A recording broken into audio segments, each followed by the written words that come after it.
j'ai demandé que vous prépariez quelques questions, parce que c'est un cours improvisé. Alors, en entrant ici, quelqu'un, Menachem, m'a posé la question, et aimerait connaître, alors, on va faire ce chiour pour l'élévation de l'âme de Eliaou ben Suzanne des Mémoires bénies. La question est, quelle est la gravité des pensées interdites? Il y en a qui sont plus graves, il y en a qui sont moins graves, dans quelle mesure? D'abord, qu'est-ce que c'est que les pensées interdites? Chez les hommes, c'est principalement les pensées sexuelles. Il y en a d'autres aussi, des hommes qui vont écrire. Une femme a écrit cette semaine aussi. Elle a, tout à coup, ça a commencé. Elle a des idées, des trucs affreux sur Hachem. Des trucs les plus tordus possibles qu'on puisse imaginer, que je ne peux pas en parler parce que je n'aime pas les imaginer.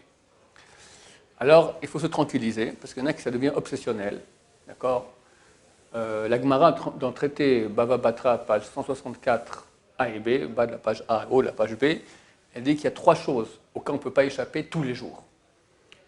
Une chose, c'est le Avak Lashon Hara, poussière de Lashon Hara. Une, c'est Iyun Tfila, c'est que tu pries pas tout à fait comme il faut. Et la troisième chose, des mauvaises pensées. Donc c'est normal. On ne peut pas échapper tous les jours. Regarde, tous les jours, c'est normal que de mauvaises pensées viennent. Maintenant, il faut comprendre que si la Gemara dit qu'on ne peut pas y échapper, Dieu ne peut pas nous accuser de quoi que ce soit. C'est comme ça, c'est malgré moi. Donc même si on a une pensée la plus tordue qu'il puisse y avoir qui traverse l'esprit, en soi, c'est rien. En soi, c'est rien. Le problème est, il y a 2 problèmes. Le premier problème, c'est on s'installe dans la pensée. Tu commences à penser à cela et tu réfléchis. C'est plus dans les cas des pensées sexuelles, d'accord, parce que ça peut faire éprouver un certain plaisir à penser à cela, un certain intérêt.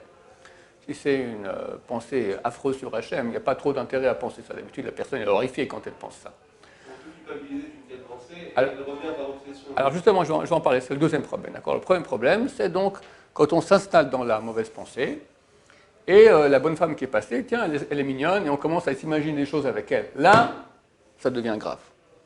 À un point tel, si on est vraiment dans la pensée, on est vraiment en action dans la pensée, d'accord, alors la Gemara dit que c'est pire que ce qu'a fait Titus. Titus, il a détruit le temple de Jérusalem, et après il a pris une prostituée, et il a une relation avec elle dans le Saint des Saints. Le Saint des Saints, d'accord, c'est terrible. Alors les grands commentateurs disent que le Saint des Saints de chez nous, c'est le mot de pensée. Donc quand toi maintenant, tu es en pleine action avec une femme, mais tu vis le truc, d'accord, dans ta pensée, tu as amené une prostituée dans le Saint des Saints, dans ton Saint des Saints. C'est bien pire que Titus, Titus c'est un goy, d'accord, il fait ce qu'il veut. Titus, c'est pas un juif, il ne comprend pas, il ne croit pas au Saint des Saints, c'est rien, d'accord. Un juif qui va maintenant impurifier son propre Saint des Saints, alors ça c'est un problème. Alors il ne faut pas rentrer en panique, quoi. Alors, je suis pire que Titus, c'est terrible, d'accord. Titus, c'est vraiment terrible d'être comme Titus. Surtout, et la tchouva, tu as la pensée, après tu dis, Dieu, j'ai péché, je regrette, aide-moi à arrêter, je fais des efforts supplémentaires. Je ne peux pas promettre que plus jamais j'aurai une mauvaise pensée, de toute façon, ça vient de toute façon. Mais je ferai des efforts pour ne pas m'installer là-dedans, et excuse-moi, etc. Voilà, ça c'est la tchouva est partout. Le deuxième problème que tu as évoqué, Eliav, c'est l'obsession. Quand on veut ne pas penser à quelque chose, forcément on y pense. L'exemple que je donne toujours, je dis à vous tous maintenant, et à nos chers auditeurs, que personne ne pense maintenant à une banane. Est-ce qu'il y a quelqu'un qui n'a pas pensé à une banane? Je vous interdis, mais que personne ne pense à une banane. Surtout pas penser à une banane. Vous entendez, mais que personne pense à la banane. Tu es obsédé. Alors, la personne qui, elle a l'image de la bonne femme qui vient, ou une image vulgaire, une pensée vulgaire sur Hachem, un truc terrible sur Hachem, d'accord. Ah, il ne faut pas que j'y pense. Il ne faut pas que j'y pense. Surtout pas que je pense à ça. Surtout pas que je pense à ça. Surtout que je ne pense pas. C'est fichu, mon cher ami. Ça va venir, ça va rentrer, et des gens qui m'ont écrit qu'ils étaient au bord de rentrer à l'asile de fous. Parce que sans encore dans la prière comme ça, tu te bats un peu, puis après c'est fini, tu oublies, tu vas manger ton petit déjeuner, ça va. Mais quand ça devient obsessionnel, d'accord, tu n'arrives pas à t'en débarrasser, tu es proche à l'asile de fous. Quelle est la solution? Ça, j'ai entendu de la part du Rav Darzi. Le Rav Darzi, c'était le élève et ami du Rav Kadouri, un grand kabbaliste. Il a dit, bienvenue aux pensées. Tu dis, venez, il n'y a aucun problème, venez tant que vous voulez. Pourquoi? Parce qu'on se base sur cette Gemara du traité Bava Batra, page 164, qui dit que c'est impossible que ces mauvaises pensées ne viennent pas. Attends, tu penses, on te demande à toi maintenant, dans ton intérieur vrai, tu veux cette pensée? Non, au contraire, je fais tout pour ne pas y penser. Donc, Hachem comprend que toi, tu ne veux pas. Cette pensée, elle est venue. Pourquoi? Parce que c'est comme ça, l'imagination, elle vient. Puis plus tu ne veux pas que ça vienne, plus ça va revenir. Donc, certainement, Hachem, il comprend que ce n'est pas de ta faute. Donc, tu te dis ça. Hachem sait très bien que moi, de mon intérieur, je ne veux pas cette pensée. Elle vient malgré moi. Ok, dans ce cas-là, dis-lui, ok, donc qu'elle vienne. Elle peut venir tant qu'elle veut. Qu'elle vienne, qu'elle vienne, qu'elle vienne, qu'elle vienne. Pensez à des bananes, pensez à des bananes, pensez à des bananes. Je vous garantis que dans 2 minutes, plus personne ne pense aux bananes. Et les 2 personnes qui m'ont écrit, qui m'ont dit, après 1 semaine, c'est fini, il n'y avait plus rien. Et tu es proche d'aller en asile psychiatrique. Tout est parti. Du moment que tu déstresses, tu dis, bon, elles peuvent venir ces pensées. Bienvenue. Comme ça, Darzi l'a dit, dites-lui, bienvenue, venez. Dans ce cas-là, ça va. Mais attention, elle vient, après elle part. Pas commencer à s'installer et jouir de la pensée, c'est une pensée sexuelle. Et là, ça devient déjà un problème. Alors, il faut savoir qu'il est tout à fait normal que ce type de pensée vient quand on se sanctifie. Le SRA, il veut nous embêter. D'abord, une pensée interdite, il sait que ça va nous casser. Mais en plus, si on pense que c'est mauvais, qu'on est comme Titus, on va être complètement ratatiné. Donc il est très content, il t'envoie une pensée comme ça, et puis après, toi, tu feras le travail déjà tout seul, tu vas te déprimer tout seul. D'accord? Donc c'est normal, vu qu'on se bat contre un ange de la mort, l'ange du mal, il est là. Et surtout ceux qui se sanctifient, tu vas prier avec Kavana, tu vas faire Shema Israël avec Kavana, tu étudies la Torah, c'est presque inévitable que la mauvaise pensée, elle vienne. C'est normal, c'est bon signe. Ça prouve que tu fais guili-guilou, etc. Tu commences à l'embêter. Si tu étais un nul qui fait rien du tout, il te laisse tranquille, il n'a rien à faire avec toi. Mais quand tu veux commencer à monter, tu te sanctifies et tu pries, voilà, en plein... Moi, j'ai une cousine, son mari, il était très light religieux, puis un boulot, il a tout lâché. Enfin, il a beaucoup. Il m'a dit pourquoi. En plein Kippour, je fais Shema Yisraël, Hashem Elokeinu Hashem Echad, tac, une pensée affreuse qui m'est venue. Ah, pic, il a tout envoyé balader. Qui a gagné? Le Tsara est tout content, le Tsara. Ben, je t'ai bien vu, mon cher ami. C'est le contraire. Vu que le Tsara veut nous faire tomber, il envoie ses pensées exactement au moment le plus casse-pied. Tu penses au nom de Dieu, Yud Kebavke, et paf, t'as Miss Machin qui arrive là-bas en plein milieu, d'accord? Mais qu'est-ce qu'elle vient faire ici? Et tu te déprimes, Ayom Kippour, dans le Shema Israël, j'ai pensé ça, d'accord? Et t'es ratatiné pour toute la... Bon, c'est bien, au Yom Kippour, tu vas pleurer un peu, c'est bien. Mais les autres fêtes, d'accord, en plein Pessah, en plein Shavuot, c'est normal. C'est un signe, c'est un très bon signe. Ça prouve que tu déranges le Yetzirah, il veut t'embêter. Et surtout pas rentrer en déprime à cause de ça, c'est normal, c'est pas de ta faute. La Gemara dit, c'est impossible d'échapper. Et si la pensée vient, elle ne viendra pas quand tu es en train de manger bêtement, ou tu es en train de prendre ta douche, elle viendra dans les moments où tu te sanctifies. C'est là où cette pensée, elle peut avoir un impact. Oui. Et comment on répare une pensée qu'on a eue avant et on ne se rappelle plus de cette pensée-là? On dit Dieu, j'ai eu des mauvaises pensées. Quand quelqu'un fait tchouva, il ne peut pas se rappeler de toutes les mauvaises actions qu'il a faites. Alors, il peut faire une liste. Et il fait une liste par catégorie. Voilà, au niveau des pensées. J'ai pensé à des femmes, j'avais de la jalousie, j'avais de la haine, j'ai eu des nerfs, j'ai pensé des choses mauvaises sur mes parents, j'ai posé des choses mauvaises sur mon prochain. D'accord, qu'est-ce que je peux encore avoir au niveau de la tête? J'ai des vindicatifs, j'avais rancune contre les gens. Voilà, okay. Voilà, c'est à peu près tout au niveau des pensées, ce que tu peux avoir. Après, tu passes aux yeux. J'ai regardé les bonnes femmes, j'ai regardé des bouquins qui parlaient de trucs contre Dieu, j'ai regardé la tête de gens qui étaient des Rechaim, quand les gens sont en colère. Tu parles à la bouche, tu peux y aller. Il y a le mensonge, la shonara, motzi shemra, chanoufa, la flatterie, la rigolade,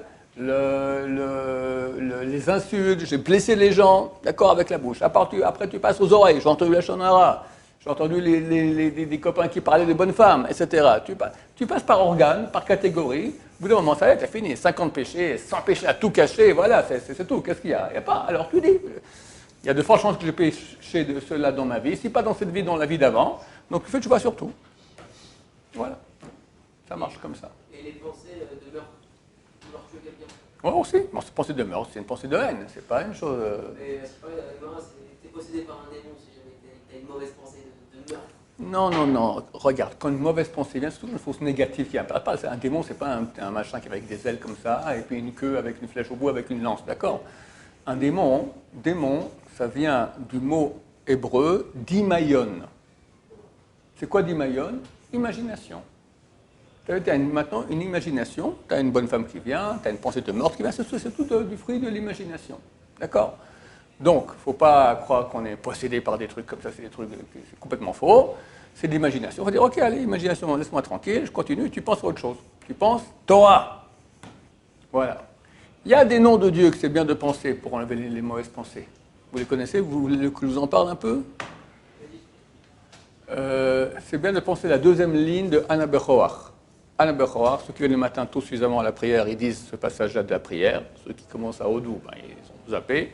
Ceux qui commencent à Hashem Eler, ils ont encore plus zappé. Ceux qui commencent à Baruch Hashem Vorach, ben, il va faire chouva très fort. D'accord?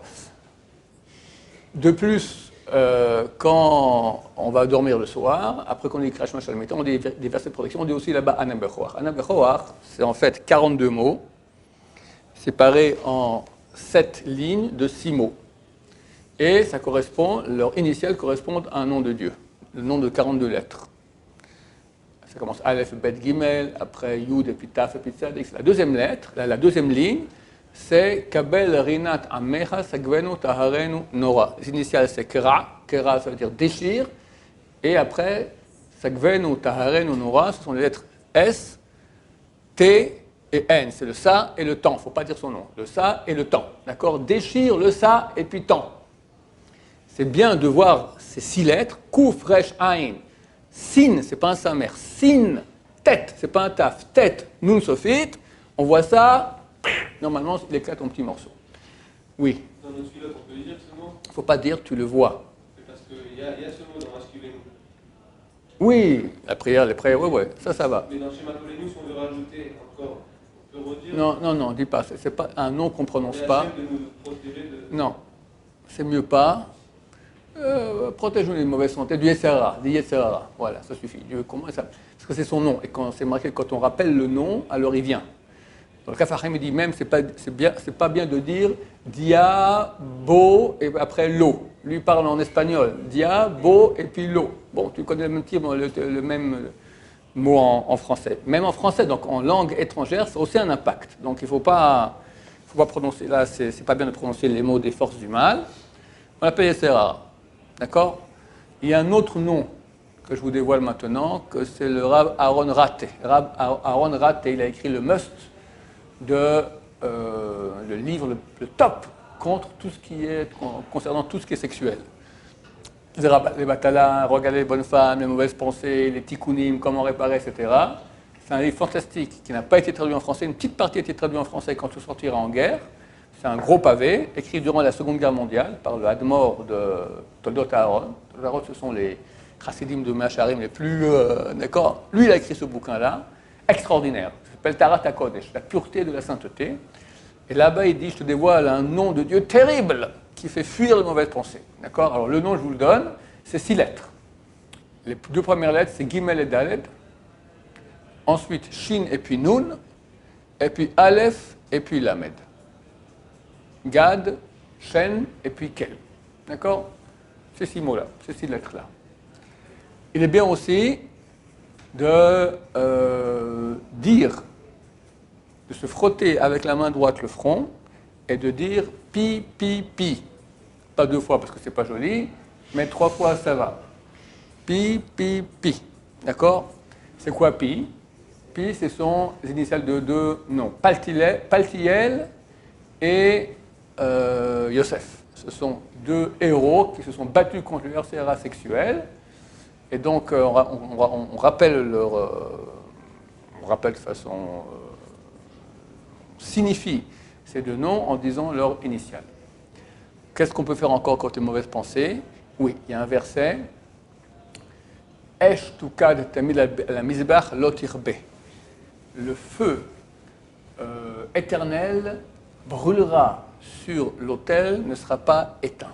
Et c'est bien de penser à ceux qui sont morts al Kiddush Hashem. Tu penses à la Shoah, tu penses à tous ceux de nos frères qui sont morts al Kiddush Hashem sur le feu, ils sont brûlés sur le feu de l'autel, d'accord? Normalement, toutes les mauvaises pensées, elles partent. C'est bien aussi de lire le verset Lev tahor bera li Elohim ve'ruach nachon chadesh bekirbi. Un cœur pur me crée Hashem, ve'ruach nachon, et un esprit juste, ve'ruach nachon chadesh bekirbi, renouvelle dans mon corps. Ce sont des versets qui ont une faculté de pureté. Et bien qu'Hachem nous aide à faire une grande chouva sur les pensées, à se purifier Et comme dit le Rambam, Maïmonide dit que les pensées sexuelles ne se renforcent que dans l'esprit qui est vide de Torah. Quand il y a du vide, le mal il vient. Quand c'est plein, il n'y a pas de place pour le mal. Remplis ta tête de Torah. Apprends des Mishnayot par cœur. Apprends des halachot par cœur. Du par cœur. Tu es seul, maintenant tu commences à dire par cœur. Il n'y a pas de bonne femme qui viendra, Bezrat Hashem. Et même si elle vient, elle partira vite parce qu'elle ne peut pas supporter la sainteté de la Torah. Baruch Adonai, l'olam, amen va amen.